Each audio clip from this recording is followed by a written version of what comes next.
Good evening, everyone. Thank you. My name's Cameron Ryba. I'm the superintendent here at Strongsville Schools, and it's my privilege to welcome you to our first community conversations of the school year. We started these last year, a way to get out into the community, talk to people, but we've changed our structure a little bit this year to focus on specific topics. And where we got these specific topics from was from you. We sent a survey out to the community, said, what did you want to hear me talk about at the State of the Schools that I did in January? And there were some topics that we were able to address, and that's online, and that's on YouTube if you want to see it. And there's some topics that we thought were better in this smaller structure to get a little more in-depth in, and that's what we're doing tonight. So this is the first of 4 throughout the next 4 months, and we're going to focus on today gifted services and honors and AP programming in the secondary level.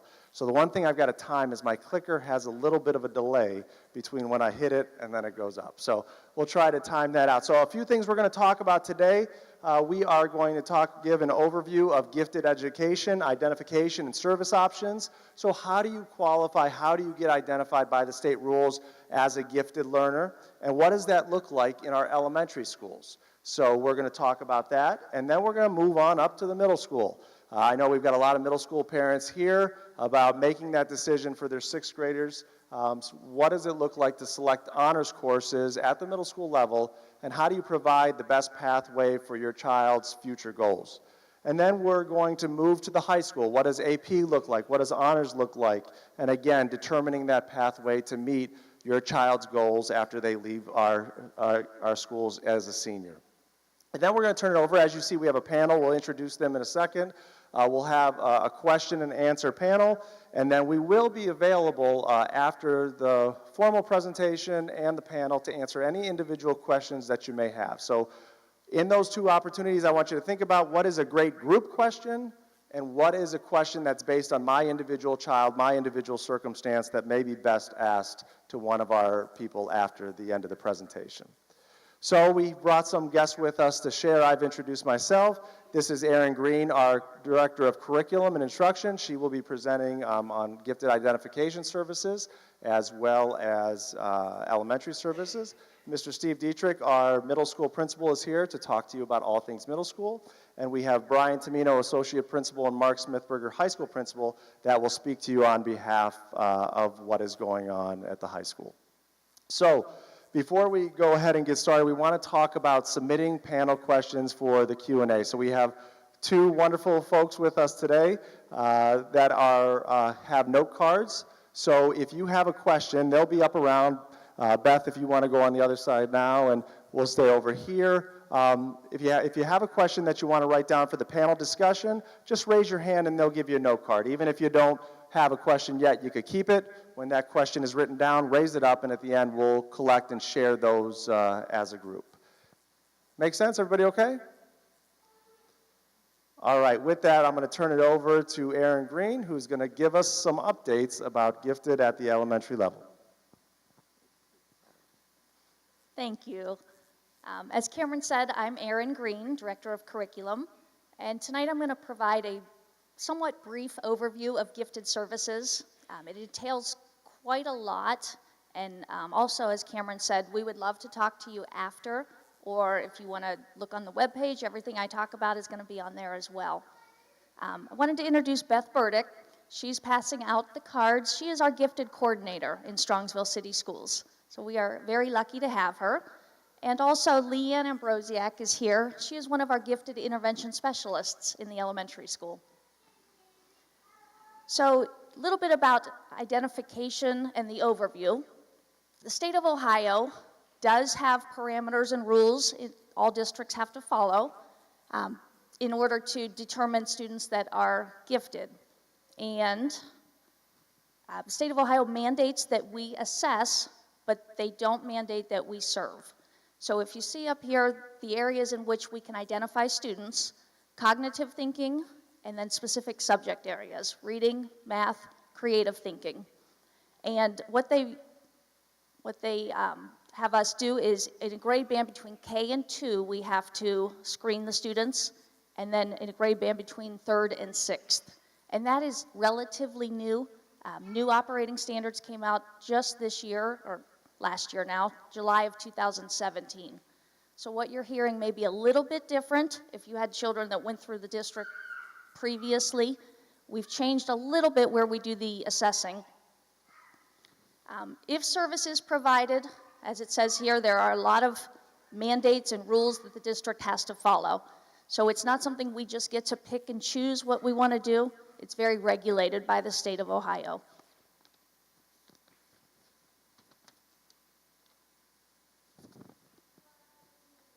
Okay, here's a little bit more detail as far as where and how we assess in Strongsville City Schools.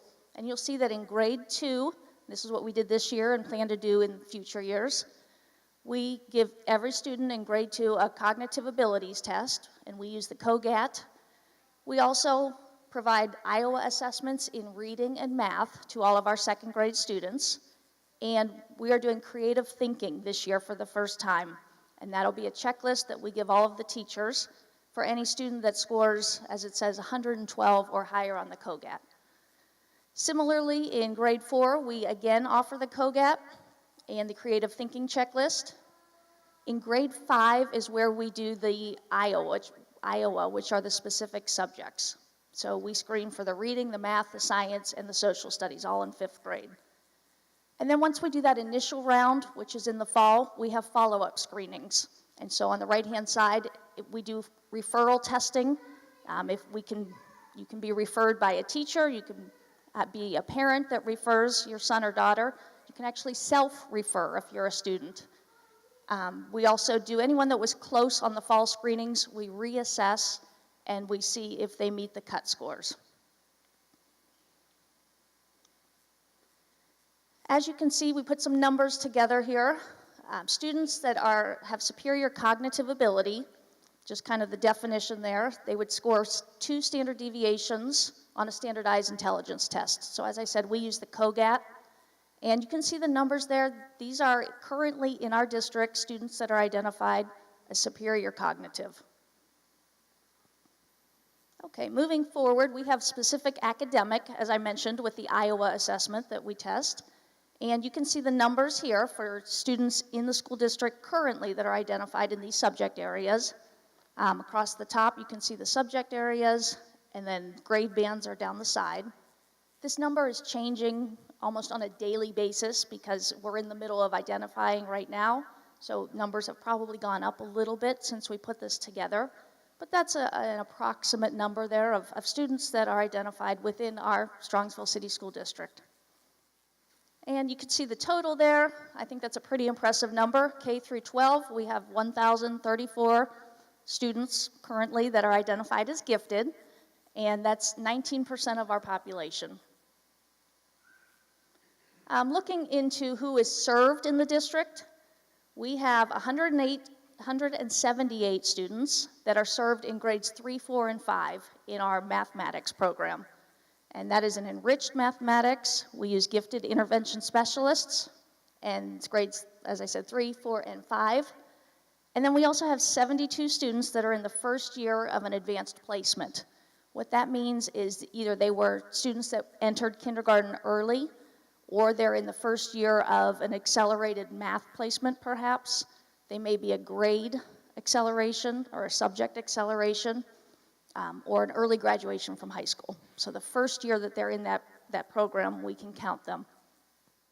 And last thing I want to talk about is something that's really unique and I think pretty special to Strongsville, and that is our gifted intervention specialists. Some districts are lucky to have 1 or 2. We have 5, and that makes us really, as I said, really special. We have 1 in every single elementary school, and what she does, they're all ladies. What they do is serve our identified students in math. So grades 3, grades 4, and grades 5. They are the teacher of record, so they pool students that have been identified as gifted by the state of Ohio in math, and they serve students in that environment. What is also really neat is beyond the 178 kids we can serve in that capacity, we'll use these ladies to also help in other areas as their consult time. So they may help in language arts class. They're really good at working with teachers to provide enrichment. So we don't serve per se in language arts, but we can differentiate really well. And some of the ladies go in and work in the classrooms if they have opportunities, and that way they can provide the enrichment and the differentiation, and that consultation with the teachers is really helpful for us as a district overall. Okay, and that concludes my part, but as I said, we are here and would love to talk with you if you have questions beyond that. So before we turn it over to Mr. Dietrich to talk about middle school and honors courses, I just wanted to clarify that, as you can see, we're recording the presentation tonight, so you're more than welcome to snap pictures of any of the slides you want, but we will be posting the presentation online as well as a YouTube video so you could see. So if anybody in your family or you just want to watch on a Friday night to entertain yourself as to what we talked about today, all of that will be online for you to see, so you can sit back, listen, and enjoy, or if you want to take notes or take pictures, feel free to do so. So with that, I'm going to turn it over to Mr. Dietrich to talk about middle school honors. All right, thank you, Cameron. First of all, my name is Steve Dietrich, a building principal at the middle school, and come middle school, we are excited to offer open enroll honors to our students. And it's definitely a hot topic, and parents want more information on that as they come up to the middle school, because it is definitely a time of transition. You spend years at the elementary school in perhaps a smaller setting, receiving various services, and when you hit the middle school, the game changes a bit. And it's an exciting time for kids, but it can also be an overwhelming time for kids. So when we talk about honors courses, the first thing is you know your child better than others, better than anybody else. So it's very important that you help make those decisions and drive those decisions. So here we have the honors opportunities here, and starting in the 6th grade, we've got ELA, Science and Social Studies, as an opportunity to take those honors courses.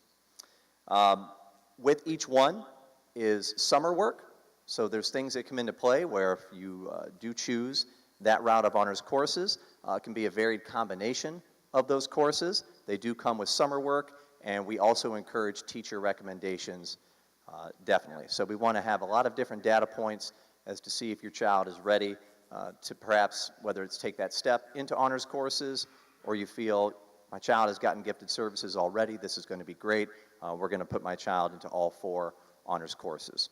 So there's a variety of options due to the 6th grade schedule for next year, and we're going to talk more about that at the 6th grade meeting for on Thursday. There's various combinations of honors courses that you can take, but it could be all 4, it could be 1, it could be 2, it can be 3. So each one with rigorous content and a challenging level. A lot of times when we talk about honors courses, it's not just the difficulty, and it's not the difficulty behind it, it's the complexity of the content. So it's not harder, it's simply more complex. So once again, teacher recommendations, strongly encouraged, and parents, you do have that opportunity in middle school to self-select honors courses within the parameters of our schedule. And the difference between the two, and we talk about this and we talk about pedagogy here at the middle school within our teams of teachers, is what's the difference? What's the difference between taking an honors level course and, say, a general course? And it is that complexity. It's that complexity, it's that collaboration, it's that independent thinking that students must be more versed at. So we delve deeper into the why of the course, not just simply the facts. We try to go into those higher levels of depth of knowledge. So, all right, so once again, tips for parents. And I field phone calls all the time, I field emails all the time about guidance as to what courses should my child be in honors courses.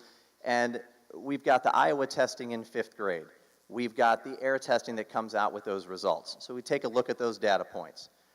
Speaking with teachers from the previous year to see if your child is ready to handle the complex levels or the more rigor of those courses. So we take a lot of different data points, and also to understand this, and we've had this conversation a lot over the last couple of years, is it's okay if your child gets a B. It's okay in some cases if your child gets a C. Sometimes that can be a hot debate. But if your child is learning, if your child is challenged, if there's rigorous content and coursework that you want your child exposed to, and they work hard for that C, there's nothing wrong with that. That pays off down the road. That resolve, that grit develops even better learning and study habits with your child. So, the great topic of conversation that we have often in our school with teachers and with parents. So once again, if you are the parent of an incoming 6th grader, please have that conversation with your child's 5th grade teachers. Gather that input before making that choice. The great thing about middle school right now is not to say it doesn't count, but this is where we're able to learn and learn more about ourselves. Because students go through quite a roller coaster of development and emotions in middle school, and some of that is experiencing some more difficult courses and learning to build from their mistakes along the way. So, all right. Now I'm going to talk a little bit about math, because math is a little bit different from your other courses. We've had students who have attempted perhaps an honors science course or maybe an honors ELA, and he or she is in there and a parent says, you know what, right now I notice that's just not for my child. Okay, we find ways to move your child back to one of the general courses. Math can be a little different ballgame. So often we get asked, you know, what do you recommend my child be in? Here's the test scores, here's the teacher recommendations. Should he or she begin in the honors track? And I want you to think with the end in mind first. Because down the road, as your child gets older, you think from 6th grade, and well, graduation, that's way down the road. That's 6 years from now. Absolutely. However, what happens sometimes in math is students can plateau out. And so parents often will, well, I want my child to be in an honors class. I'd like for he or she to even hit honors geometry before they get up to the high school. And that's all well and good. And then sometimes what parents will find is the opportunities once we hit high school, and the high school principals will talk more about that, Mark and Brian, is you reach a point where, well, if you take that track and we start in honors math and we get in honors algebra 1 in 7th grade, and we're looking at the far right here of this progression chart, and then we hit honors geometry in 8th grade, great. 9th grade comes, algebra 2 trig, 10th grade comes, pre-calculus. My child's struggling, and my child's having a tough time getting these concepts. And in 10th grade, he or she is in pre-calculus. What you find is that next level is calculus. And when you're looking at 4 credits come high school, you think, well, what's the alternative if my child then gets to calc their junior year and really tops off and struggles? And I know high school, we'll talk a little bit more about that. So that is something that I talk often with parents about is, you know, sometimes just let things unfold and let things evolve. And it's okay to start your child in a general math class and see how it goes, always thinking with the end in mind, especially with the math. But it's great to see the variety of honors classes that we offer at the middle school as opposed to strictly on teacher recommendations and placement, because we've seen some students who are really thriving who may not have been recommended in the past. So it's good to see. And with that, turn it back over to Mr. Ryba. Thank you, Steve. And for 5th grade parents in the audience, everybody should have received a letter from Erin's office detailing, remember she talked about the 5th grade Iowa scores in each of the content areas. So you should have received that. You should have received a teacher recommendation on top of that. And if you went to conferences this past month or past few weeks, you should have had a conversation with your teacher about what do you all think together is the best course of action. So our job is to provide you with information to make the best decision for your child. And so if you have questions, reach out to that 5th grade teacher as we talked about. Talk to your child and use the information you have to make a decision, not just about what honors courses are applicable, but how many.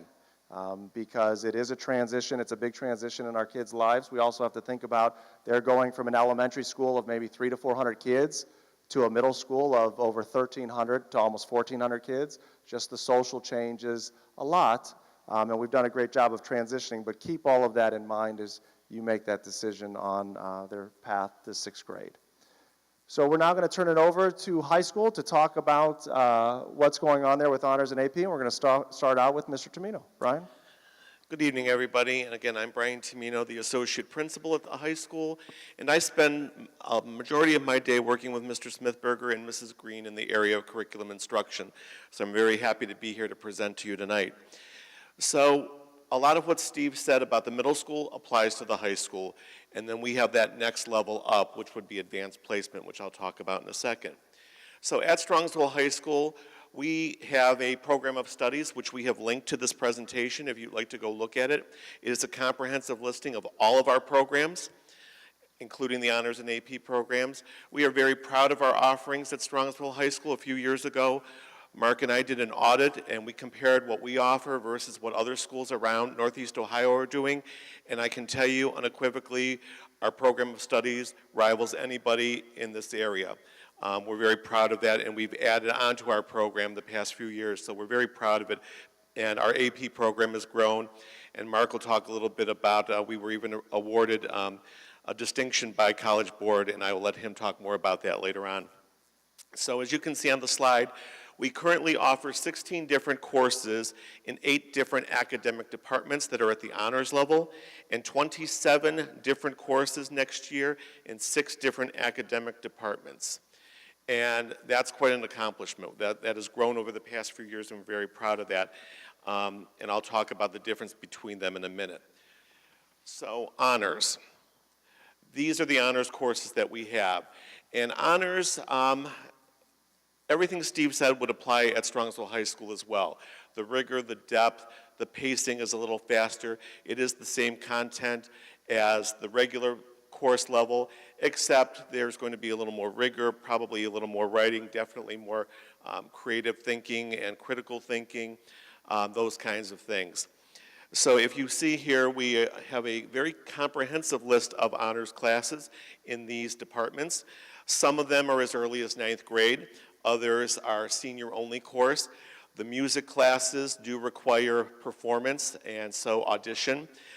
Many of them are open enrollment, meaning your child and you can make the decision to take them based upon teacher recommendation. And there are even times where a teacher may say, I'm hesitant, and you would meet with the teacher, perhaps the guidance counselor, your child, yourself, and say, let's meet and talk about it and decide we do want to pursue honors. As Steve said, we would recommend you think about if your child is coming over for the first time, you may not want to overload. If they're experiencing honors for the first time, think about areas that they like. So if they love science and math, maybe that's where you focus your honors classes. If they are more creative, maybe you're going to do English or social studies for the first time. Your child's program of studies really is individualized. So Mark and I can't say a carte blanche, you should do this, you should do that. It's based on each individual child. And that's where our guidance counselors and our teaching staff come in to provide that recommendation and to provide that guidance for your child so that they know what's best for him or her based on their goals eventually, their university plans, and their vocational plans.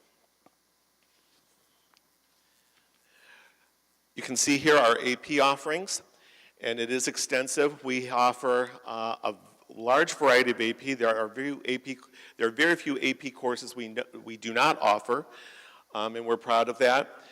I'm not going to read every one to you. There are a couple of things I do want to point out to you. There are some courses that you can try as early as 10th grade, AP Geography. We did a lot of research. I'm a former social studies teacher, and we decided to do some different things in the 10th grade, and we found through our research that AP Geography, if your child has never tried an AP course, this is one that younger kids have some success in nationally. We've looked at numbers, so if you're thinking, hey, we want to try the AP route, this is one we suggest. Another one, if your child has never done the AP route or even honors route and they want to give it a try, that we often suggest is AP Environmental Science. It doesn't tie into a lot of the other sciences. You don't have to have done well in biology or 9th grade science to necessarily do well in AP Environmental Science. So if your child has never tried an honors or accelerated at the middle school, those are the ones we suggest, if you want to dip your toe in the water, those are the courses you might want to think about. There are other courses we would not recommend being your first try. Mathematics, they all require prerequisite skills. Computer science principles is a brand new course to the AP world within the past few years. Our students, the program is growing, have seen a lot of success in that one. So again, it's individualized based on what your child's needs are. Obviously, the language classes, you can't take that until your senior year that you've taken all the prerequisite level 1, level 2, level 3. Something new up there that we're very, very excited about is the capstone. This is a new program out of College Board in the AP world. It is a course that only a few thousand schools in the entire United States have. We applied for consideration to offer this course. We were accepted, and we will be offering the course next year. It is an interdisciplinary elective course, and it is a 2-year possibility. Students don't have to take it for 2 years. There's a seminar course which will be done in an interdisciplinary way, and then they can take their senior year, a research course where students can conduct their own research. And it doesn't have to be science research. It could be something they're interested in the arts and research that. And our teacher then will be the facilitator to help them through that process. So we were one of only 100 schools or so this year to receive that honor. So we're very, very excited for that to go on online next year. So that's our AP offerings. So you might ask, what's the difference? Well, I'm not going to restate everything Steve said. As I said earlier, we follow the same curriculum. It is at an accelerated rate, so if you're taking honors U.S. history, it's the same curriculum. Maybe it's faster paced. The textbook might be a little more in-depth than the regular level course. There may be some different project assignments. Again, the rigor a little more advanced than the regular level. AP is a step above honors. It is a college course. Every AP course must go through an audit that the College Board approves, meaning our teachers create a syllabus that they send to College Board. University instructors and College Board review their syllabi and say it follows a college curriculum, it follows the approved curriculum, it has the rigor and depth that would meet a college course, and therefore it has been approved. So every one of our teachers who teach AP go through this audit. Every course that has a textbook uses a college text. So the rigor of the reading is at college level, and it is fast-paced. And it's not chunked in a way that a regular course or even an honors course would be. So they won't say to your child, tonight you're going to read pages 22 through 28. The teacher will say, by Friday, have chapter 5 read. There may be reading quizzes. There may be the kind of expectations that you would have in a college course would be at the same level at the high school level. They are weighted. Honors and AP are weighted courses, so it figures as a 5 in the GPA. Why take an AP course as opposed to an honors? If your child is looking for a top-tier school, AP is recognized. That even if they would get a B or even a C in it, universities recognize AP is a rigorous curriculum. They like to see AP coursework on a high school transcript. So it's something that we suggest. And we have created an AP program. We believe in equity. So our AP courses are not elitist courses. We want students in our courses. We are opening them up. We are trying to get more students involved in them. AP is interested in equity in the AP program. We truly do have an AP program, and we'd like all students to try an AP course if it's the right fit for them before they leave. What that course is, again, is individualized to your individual student, and that would be something that they would want to talk to their guidance counselor about or their various teachers. But we highly recommend, we think we have good staff in place, the program is growing, and we, as I said, we've got some recognition in the area that I'll let Mr. Smith-Berger talk about next. Guys, good evening. First off, I want to apologize. As I realized I was sitting here in the middle of the stage, every picture you've taken of the screen includes my dumb face in it. So if you wanted to go and delete me out of the bottom of that, I'm cool with that, not a big deal. Don't give it to our students. They'll Photoshop that to me doing weird things. They don't need your help. But in all seriousness, I am excited to be here tonight. I'm excited you guys are here with us to talk about kind of program we offer K through 12. As we've talked early on about the gifted program in elementary school, to Steve at the middle school, to Brian kind of talked about the AP platform, we're here at the high school honors platform. You can see we care about education throughout the whole district, and we want to challenge our students. So I'm going to cover a few things here, just so we're on the same page. I don't think we mentioned this earlier. AP courses end with an AP exam. An AP exam is taken in the first 2 weeks of May. That's a national test put out by College Board, and you get a score of 1 to 5 on that exam. And a 3 or better typically gets you college credit at a university. The university picks the number of credits they give and where they, and how that looks. For example, if you take AP Physics, Calculus-based, Mechanics, and Engineering, and get a 5, Carnegie Mellon gives you 12 credit hours of college physics. So they can give you more than 3 hours. Some schools, especially private schools, they may not give you credit for all of them. Like Georgia Tech, for example, I'm just giving you some things that you're aware of, they only accept 3 AP courses for college credit. Now, if you take more, you're likely to get in there, but they will only let you comp out of 3 college classes there. So as you get closer to that point in time, as I look out here at some of the younger students in the room who are 3rd and 4th graders, this is a long ways off, but we'll work with you with our guidance office to how that looks, college you're going to. But typically speaking, a 3, 4, or a 5 on an AP exam is worth college credit. And once you get closer to applying to college, you can start calling those universities. We'll help you with that and say, okay, I'm applying to Denison. How many will you take? How many points are required, et cetera. So that's how AP courses kind of work as a scoring for college credit. Most honors AP courses have summer work. So if you take those courses at the high school, you should anticipate summer work. The summer work is a direct connection to the class. We've worked hard in the last few years to make sure the work is not just make you do busy work to keep you busy in the summer. You have plenty of things to do in the summer, but it's to actually prep you for the course.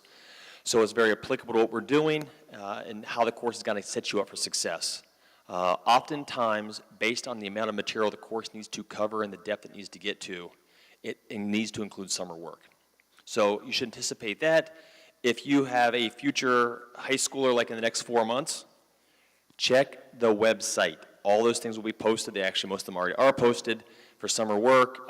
If you have questions, you can certainly email teaching staff, counselors, administrators. We'll get back to you, tell you what you have to do to make sure you're in a good spot.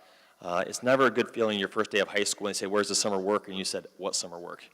So if we can avoid that, that's usually a good start. We'd like to have that not happen to our freshman first day of school. If you look at the course curriculum guide, it was the first slide that Brian referenced. That link is live at the bottom. It has our whole course curriculum guide. We have 160 plus courses at the high school. You can't take them all unless you be there a long, long time. So please don't do that to us. Let's be there 4 years. So check that out. It'll tell you the prerequisites. And the ones that have prerequisites are things that build on each other. Science and math have math requirements.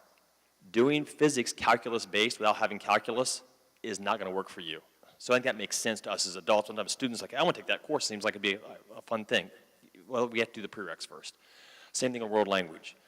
Typically in social studies and English, there aren't prerequisites. If it's the grade level you take it, you can take it. Because if you're willing to do the work, you can make it work. So, but be aware of those. I would encourage you to look at the course curriculum guide anyhow. There are descriptions of every course on there. Whether you're going to high school right now, whether you're going to be there as an 8th grader in 3 or 4 months, I guess maybe 6 months, or you have a kid going to be there in 5 years, it describes what the course is going to do. So we think it's worth looking at and understanding before you start signing up for courses just because your girlfriend's in the class or your buddy takes the class. Not a good way to schedule your classes. And by the way, parents, we talk to high schoolers about that every year as well. Don't take out for classes based on what class you're going to take. We're friends. I'm going to be in AP chemistry with him. Well, that's not a good reason to take AP chemistry. Okay, this was one we would talk about. How much should your child do? What's the appropriate level? And as Steve said earlier, is how well you know your child. What are they trying to do?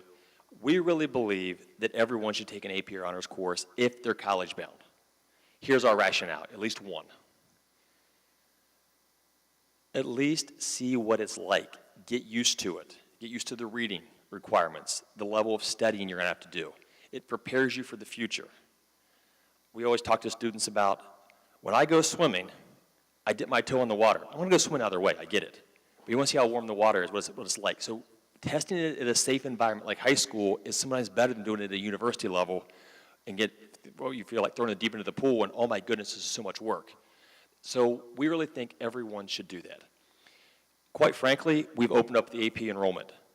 If we go back 5 years, we had about 520 AP tests taken out of our building. This year, it's about 1,200. That's a testament to our students, their parents, our staff, this community. We knew they were capable of it. We had to just open the doors of it and say, go do it. Challenge yourself. And our kids have done that. So it is accessible. All AP means is college. And I'm sure a lot of us in the room have gone to college. It's accessible. College is doable. Pick things that make sense for you. So as you start building your schedule, that's the main thing. As Steve said, plan with the end in mind. Now, in fairness to a 14-year-old freshman, that's nearly impossible. I don't sit here, and I don't even subscribe to the idea that an 18-year-old needs to know what they want to do the rest of their life. That's hard to figure that out. But start planning with the end in mind. We'll talk about it here in a second, how that might look. Things to consider as you start planning the process. Teacher recommendation. Teachers have taught some of these courses for years. They see kids come through. They know what that looks like the next step.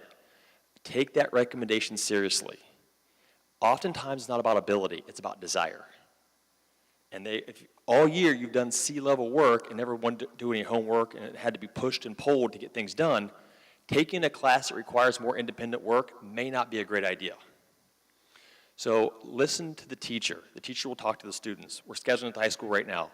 They have individual meetings with students. They talk about what's your plan, where do you want to go, here's how hard we have to work, here's what it looks like in the classroom. You should expect this much time at night, this much rigor in the classroom, etc. Program of studies. Like I said, you have access to it. Sequencing. Understand the order the courses are offered in. If you click on the program of studies and scroll through it, we have a path of every option through every department you can take. That's helpful. So you can stay on the path you want to stay on. So understand the sequencing is offered. I'll give you an example. A typical freshman in science takes CPE, which is a general science course for freshmen, or honors biology is the honors version. Sophomore year, it's bio for the kids who did CPE, or honors chem. So you can start to see you need to understand the sequencing to go where you want to go. Then your junior year, the kids that did honors bio and honors chemistry come back and they can do potentially AP Chem, AP Bio, maybe AP Physics, AP Environmental. But if you start getting off the track, then you can't get everything you want in. So as painful as it is to tell a 14-year-old, plan for the end, you only have 4 years to fit all kinds of things in. You have to start planning out out of the gate where you want to go. And you should not and you cannot take all 27 AP courses and honors courses. It's impossible. So what's realistic? Plan for that. Okay, prerequisites. Understand what's required and how you want to get there. And then personal interest. When I went to college, I had the desire to major in political science, history, and education. My parents loved the fact I was a triple major. Someone had to pay for all that. I did not take a lot of classes in the science department. The reason for that, it wasn't in my major, and I had no real interest in doing it. We tell the kids the same thing. Once you realize, if you don't like science, or you don't like social studies, don't take a bunch of AP courses there. That won't make you happy. Understand what you want to do, what you like doing. By the time they're 16 or 17, they can articulate what they like. Talk to your kid. What is it you think you want to study in college? Where do you want to go? How's that going to look? And then you start building your schedule off of those things. That's what I would encourage. I think healthy, happy, well-rounded is better than taking 7 AP courses and being stressed out. Career interest. As they get older, they're going to start thinking about college majors, career interest, etc. That will help drive the discussion. If you want to be a biologist, I think AP Bio is a course you should now have to take. All of a sudden, I would say taking AP European History, probably not as important. Now, if you like the content, it's a fun course, you think the teacher's a good person, that's just what you want to be, there's nothing wrong with that. But if you came to my office and said, which one should I take? And I said, well, what do you want to study in college? I'd like to be a biology major. Then take AP Bio, not European History. They're both great courses, but totally different course of study, obviously. Okay, this is the one I think probably causes people the most angst, college and university entry.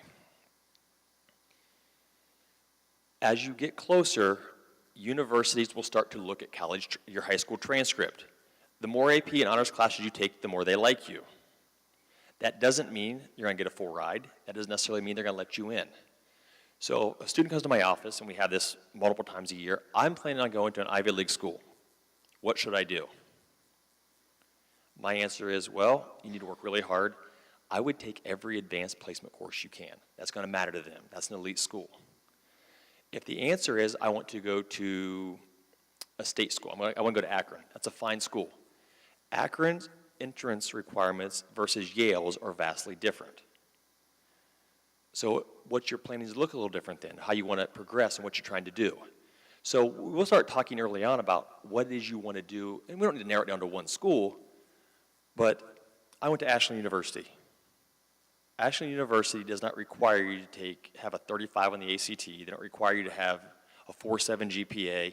They also don't require you to have 22 AP credits on your high school transcript to go to college. If you get a 24, 25 on your ACT and have a 3.3, you're going to Ashland. You can get in. So we'll start talking about that kind of thing because that becomes very important, especially junior, senior year schedule-wise, of what it is you want to do. Because if you're saying, I want to go to this Ivy League school, we're going to tell you, load that schedule up. That matters to them. If your goal is to go to Ashland, it's not as important. We're going to say, if that's the goal, then maybe you should take things you're really interested in, not just load up for the sake of trying to impress them that way. I would always, and I reiterate this, happy, healthy, well-rounded is better than a stressed out student who has an overloaded schedule. The school experience should be fun. It should be exciting. It should be something you look forward to. It shouldn't be something you dread because you have to take a bunch of classes that are really stressing you out. I know that might be tough for some parents to hear right now and how that looks down the road. You've not gotten there yet. Put your child in a good spot to be successful. They'll be happier and you'll be happier. Okay, anything else I need to cover here tonight? Oh, I forgot to mention as far as our AP being open and available, we do have, and as Brian said, we have a unique opportunity at Strongsville High School with the amount of courses we offer and how students are into those courses. College Board gives out national awards every year, and we were fortunate enough to win, to be acknowledged as an AP National Honor Roll School. And how that happens is you increase AP enrollment by 6% in a year, and maintain your score average of 3%, or threes, sorry, not 3%, of threes or higher on the AP exam, or have a average of 3 or higher on 70% of the exams taken. We've done that. So our students, when they take AP courses, they're prepared. We prepare them for the exam. They do well on the exam. And that's a testament to the kids, the families, the prep work. But it also, my takeaway I want for you guys tonight is we put them in a good spot to be successful. And we work really hard on the front end to schedule them properly. So guys, that's it for me. I know we have the roundtable discussion. We'll take questions, and thank you again for being here. So what we want to do at this time is if you have a card that you filled out, please raise it up if you haven't given it, and Leanne or Beth will come grab them and bring them up front. The one thing I want to share is, as a part of our district plan, we have a Strong Schools 2020 plan that looks at how we can ensure we're being a premier district in the area and the state by looking at providing an exceptional and innovative education. And I can't say how proud I am of the panelists that I'm sharing the microphone with this evening about pushing the boundaries, pushing what we're doing as a school district to continue to meet our students' needs. You know, sometimes that comes internally from teachers and administrators. And when Aaron talked about gifted intervention specialists in every building, about 4 years ago, we sat down and said, we are serving a very small percentage of our gifted identified students in the elementary schools. It's in one class, in one school across the district. What are we going to do to change that? 4 years ago, we changed that, and now we have the gifted intervention specialists in every school, and we have more kids being served and in their home building. They don't have to make that choice of leaving their home building. Parents, you helped us out. We sat down one year and said, why do we continue to battle with parents about honors at the middle school? Every summer, it was a battle of I want my child to have honors. We said you didn't meet the cut score, and we sat down and said, why are we having this argument? If parents feel their children can take these honors level courses in science, social studies, and English language arts, have at it. The high school is open. We should be open at the middle school too, and we made that change. And most importantly, our students. As you look at all those honors and AP offerings, it's not just administratively driven, it's student driven. If our students didn't enroll in those courses, we would not have them. And because they do, we have them, we encourage them, we expand it, and I'm very excited about what Brian and Mark brought in terms of the capstone. If you read a little more into the capstone process, it's exactly where we need to go with education, about putting the student learning and the direction in their hands to solve a problem, to put a plan of action into place, and to answer questions that students have that are going to help benefit the future. So we're excited about the work that we're doing. I'm honored to work with these folks up here. And at this time, we're going to take some questions that you may have, and I will try to direct them to the people. So Steve, you're up first if you want to get the microphone. Please give some specifics about required summer homework for middle school honors classes. Listed online, but is it still accurate? How much time is expected to be devoted on summer homework? Great question. We're going to review that with our teams and see, do we want to continue with the same summer homework from last year? Oftentimes it does not take a tremendous amount of time over the summer. A lot of it involves perhaps reading, or it's project-based, and even some of that is to get kids outside moving around. So that summer work is expected to be completed as it transitions into the first week of school. So we try not to bog kids down too much. It's just enough to get kids continuing to think, going in deeper into the content before the school year even begins. So once again, most of that is project-based and or does involve reading, whether it's ELA, a novel, or whether it's a project that goes along with that. And oftentimes there's choice. And so what you'll see when the time comes, and that'll be posted on the website and at least updated sometime within the next 6 to 8 weeks, what that summer work is going to entail. So, and a lot of times, once again, it is choice to go along with some of those classes, which is nice for kids. All right, Steve, keep the microphone. Any middle school honors classes that kids can receive high school credit for? Yes, and that is Honors Geometry and also Honors Algebra 1. Those are the two courses that middle school kids can take in which they receive high school credit, and they are honors courses, and so they are on the 5-point scale. So an A is worth 5, B is worth 4.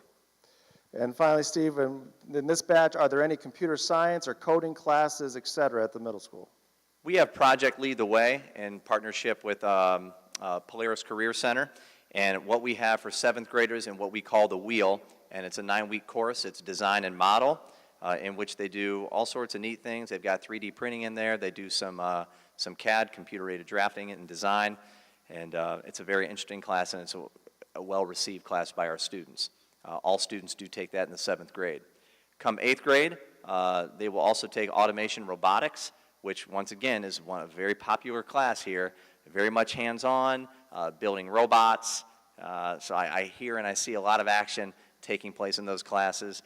They bring guest speakers in. We had someone in from NASA the other day who was showing how rovers work on Mars and brought in a prototype of a rover. And it was one of the same things that the kids were working on in their own class.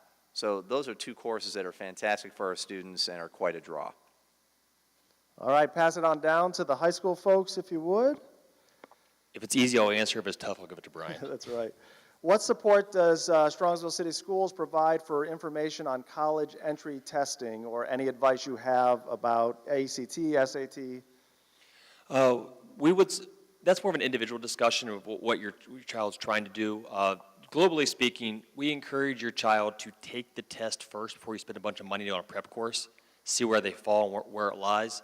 I would not take the ACT or the SAT until your child has nearly completed Algebra 2, because both tests include Algebra 2 level concepts. So, I mean, theoretically speaking, you could let your 5-year-old take the ACT. They'll do poorly on it, I'm assuming, but you can let them take it if you want to pay $50 to let them go out and see what kind of score they get. But I'd let them cover the curriculum first. We do offer, actually this Friday, in preparations for the Junior ACT Day, we're offering a 6-hour seminar during the school day for the ACT. We have information for prep classes if you're available. You can do free stuff online for ACT or SAT. Most of our students take the ACT. That's traditionally like the Midwestern test. Now, over time, the ACT and SAT have kind of melded, and they look more similar than they did probably when you were taking them, whatever years you were in high school and took those tests. And typically speaking, the ACT and SAT are both equally accepted now. So it's not, the old adage was ACT's Midwest, SAT's East and West Coast, but that's really not a true statement anymore. But that's kind of the global answer we'll give you. We also have, we run it, great enrollment in it. We offer an ACT prep course at the high school as well, which is worth a half credit if students want to look at really improving their ACT score. That's kind of how we handle those two tests in a global sense. But if you really want to hone in on some individual thing, you should talk to your child's counselor, your administrator, and start talking about a game plan for individually what your needs look like. Mark, a couple questions on transcripts and how AP courses or honors courses work. First, how do you think a college would view a B or even a C in an honors course? Could that B or C affect scholarship opportunities? And then how does all of this honors AP figure into class rank? Okay. I'll answer the question about college transcripts first. Certainly a college is going to vary by university, quite honestly. Universities want you to take rigorous courses. They're always going to push rigor over just getting A's and B's, etc. Because not all high schools are created equal. That's why the ACT and SAT exist. Those tests were developed years ago because they weren't sure what the A in Strongsville meant compared to the A that someone got in Utah or Vermont. Yes, we all call it Algebra 1, but what does your Algebra 1 really look like? And they have no way of knowing that. So they created these national tests to normalize that. So when you're talking about scholarships, what a university is going to do is they use a sliding scale. If you get a 3.3 and you have a 34 on the ACT, that's going to get you more money. If you have a 3.5 but a 27 on the ACT, so they slide that in, and each university has their own scale, quite honestly, of how they pass out money, where that goes. One of the biggest misnomers out there for our really top end students, they'll go to college for free. That really doesn't happen, guys. I wish I could tell you it does, and that's just not the chance of your student getting a free ride to college for an academic scholarship is very, very low. And if you can find that unicorn, I would enjoy that opportunity. Because I'm looking at some of the parents here. I know I've had kids through the building. They have brilliant sons and daughters, and someone's still writing checks for college. So there is money available, but this idea that because you got a 31 on the ACT and you have a 4.2 GPA, you're going to go to college for free, that's not really realistic. And if I broke people's hearts tonight, I'm sorry, but that's where we are. Second part of that question is, how does it appear on a transcript? How does it impact class rank? Class rank. GPA for class rank goes in as a weighted GPA. So our top students right now are seniors who are getting ready to graduate. They're graduating with like a 4.7, 4.8 GPA. So anytime we start adding that 5.8 in, it can really jack the transcript up. We really don't talk about class rank a whole lot. And in the near future, we're going to talk about it more because class rank is kind of an antiquated idea. A lot of universities, honestly, when they use it to discriminate against our students. And I'll explain what that means. So I know we've talked a little bit about it internally. We don't talk about class rank other than top 5%. We do it in basically percentiles. What universities do is they ask you what you're ranked in your class. And elite schools want the top students. So they'd like you to be like 1 in your class. Well, the kid who's number 12 at Strongsville is probably still, mathematically speaking, way ahead of the student in rural Southeast Ohio. So it actually hurts our kids when you say, I'm 12 out of 500, and we're like, well, we don't want you, we want the top 11 in your class. So class rank is not the greatest of tools for us and doesn't really do a ton for our students. And some universities don't even ask for it anymore. They really want to see an ACT, SAT score and how you've scored in your classes. That's more important to them as they go along the process. Mark, if you want to pass that down to Aaron, we got a few elementary questions. When will the results for the gifted testing at the elementary level be available? You talked about the other grades. Yes. So the first round that we tested, those results should have gone home. You should have received that a month or two ago. And we're currently in the process of retesting for anyone that needs the retest. Those are being graded right now.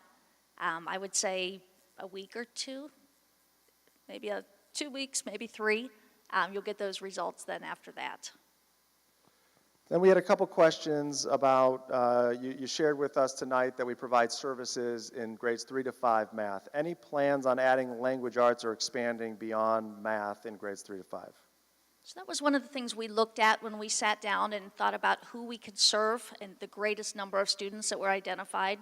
And we looked at the numbers that I showed you earlier tonight, and we saw that we had more math identified students than language arts, and it was significantly more. So that is how we determined that we wanted to serve the math students. And additionally, what we do in language arts is guided reading or strategy groups or literature circles, which we can differentiate a lot more that way. So kids can read more challenging texts. We can take them to deeper levels within the classroom, with their peers.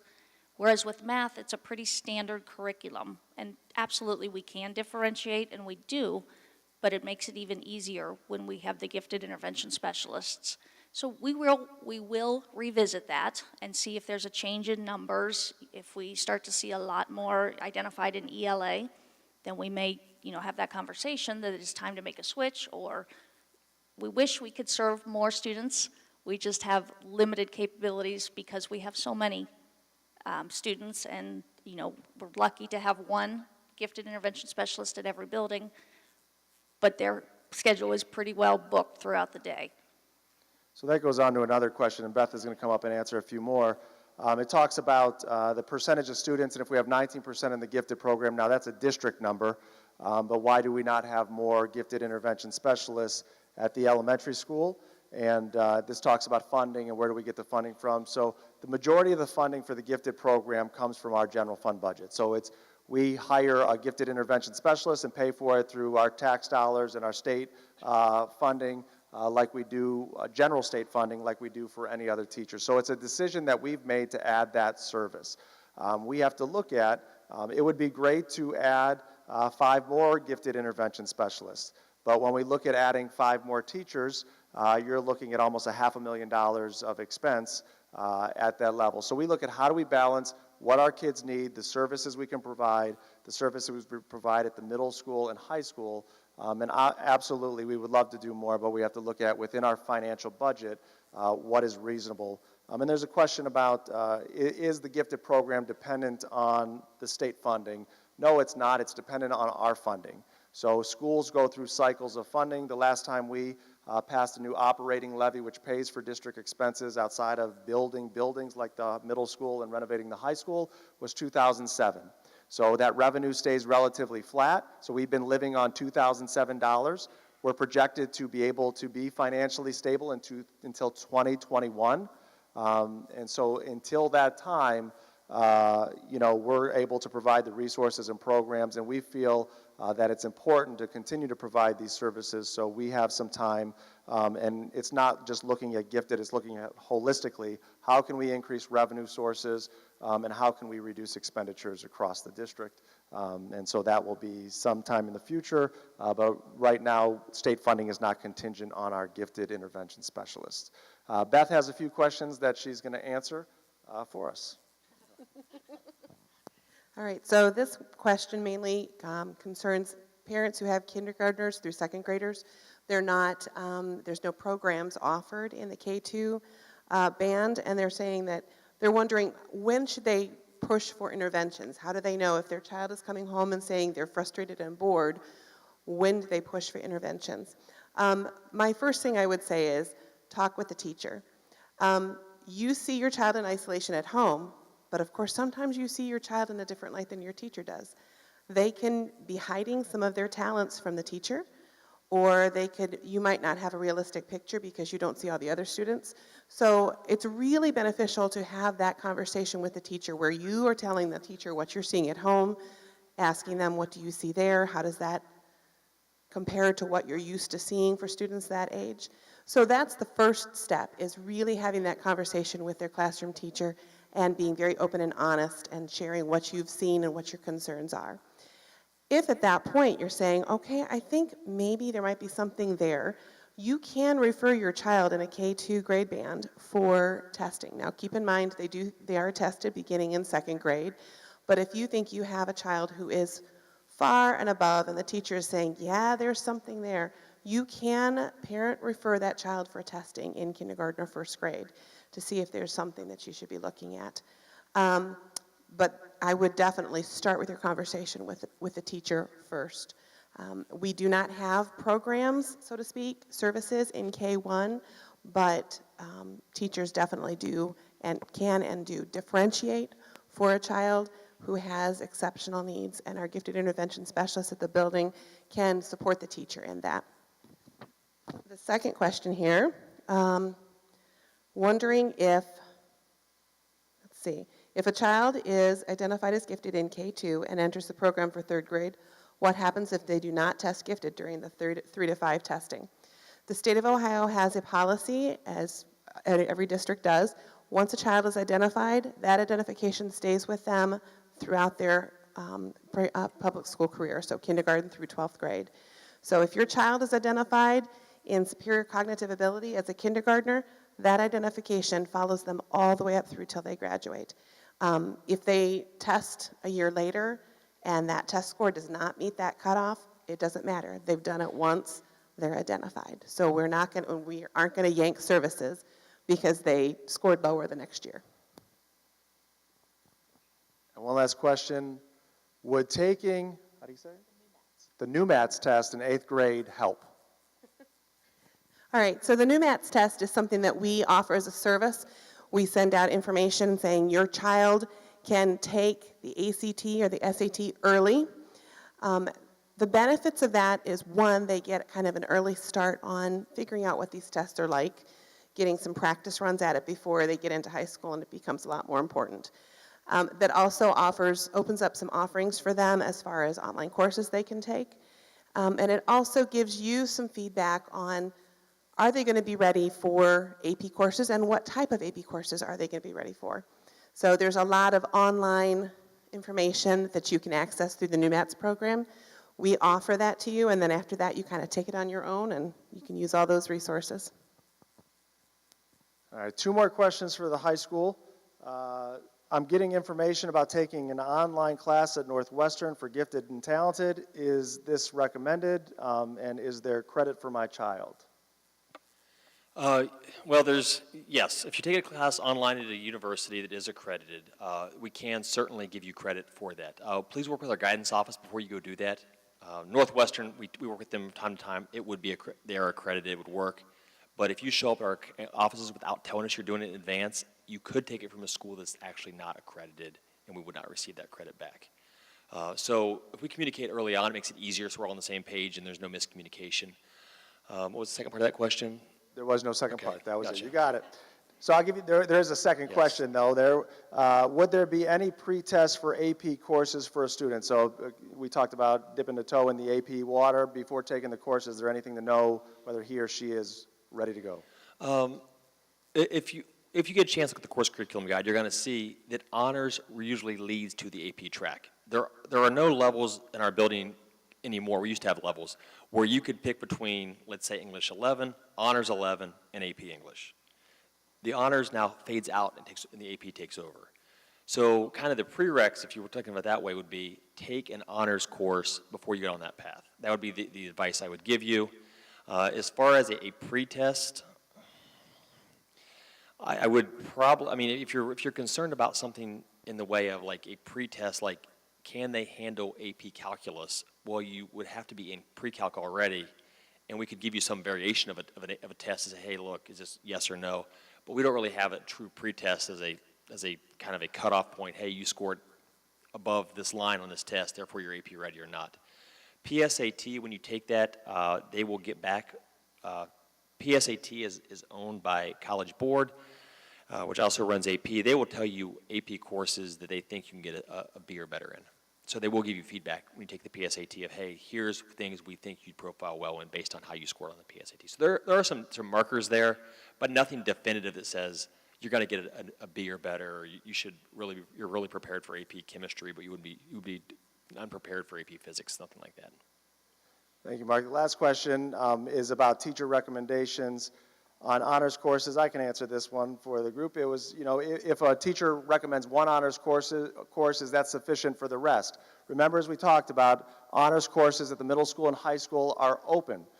So English language arts and science at the middle school, you don't necessarily need the teacher recommendation to take the course, same at the high school, but they're giving their input as your child's teacher. Here's what I think is best. Math is the only one that there are specific criteria to enter. So the recommendation is the data point, but I would encourage you to say, if your teacher says that your child is ready to take science honors, and that's the only one they share that they think they're ready, that does not equate to they be great in social studies or great in English language arts from their opinion. You want to talk to the individual teachers. Everyone's skill set is a little different. Go on, Mike. Yeah. At the high school level, it's all done via computer behind the scenes with our staff. A social studies teacher cannot do anything but recommend you in social studies courses.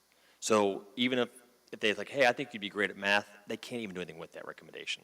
So they're only recommending courses in their department that they should have a much better grasp of and they're training in. So there isn't a way to kind of back in that. So if in case you see them anecdotally and they're like, hey, by the way, your kid would be awesome in science, I think, that isn't how it works. It has to be a science teacher recommending science. Thanks for adding that, Mark. And thank you for being here and being a part of the dialogue tonight. As we said, Mark and Brian and Steve and Aaron and Beth and Leanne and I will be here to answer any individual questions you have. If you like tonight's format, we encourage you to stay engaged with the school district, stay engaged with the conversations that we're having with our community. Our next one is on March 20th, 6:30 p.m. Obviously a very important topic to everyone, and school safety will be at the Strongsville City Council chambers. Chief Fender and I will be presenting together on safety in our schools. So we hope that you'll put that on your calendar and join us on March 20th, same time, 6:30, over across the street. Thank you and have a wonderful evening.